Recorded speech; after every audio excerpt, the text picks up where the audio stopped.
Anda kembali bersama kami dalam IDX Precision Closing. Pemirsa, Bursa Efek Indonesia memutuskan untuk melakukan penyesuaian ketentuan batas auto rejection bawah atau ARB, serta melakukan penyesuaian ketentuan pelaksanaan penghentian sementara perdagangan efek atau trading halt. Beberapa penyesuaian strategis diantaranya ketentuan auto rejection bawah di setiap harga saham menjadi 15% dari ketentuan sebelumnya sebesar 20 hingga 35% tergantung range harga saham.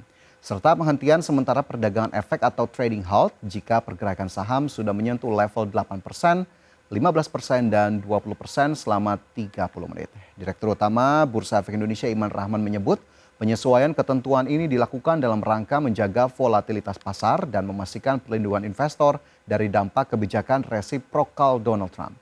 Kebijakan juga dilakukan sebagai bentuk upaya memberikan ruang likuiditas yang lebih luas bagi investor dalam menentukan strategi investasi dengan mempertimbangkan informasi yang ada.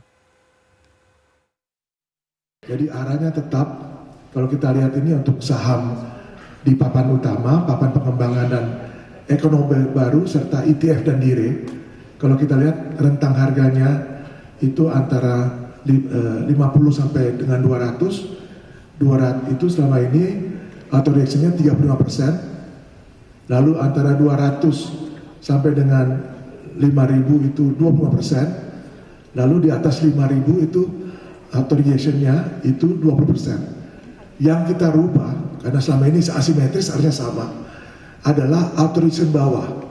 Jadi bawahnya yang tadinya 35, 25 dan 20, ya di rentang harga antara 50 sampai 5.000, kita lakukan penyesuaian bahwa di harga 50 sampai dengan 200 menjadi ARB-nya 15% dari 35%. Lalu dari harga 200 sampai dengan 5.000, 15% juga, dan di atas 5.000 adalah 15%. Jadi yang tadinya adalah staggering dari 20 sampai dengan 35, sekarang ARB-nya adalah 15%. Kedua, terkait dengan trading halt atau penghentian sementara perdagangan yang tadinya itu pertama adalah di level ketika menyentuh 5%, 10% dan 15%, kita lakukan penyesuaian menjadi 8%, 15%.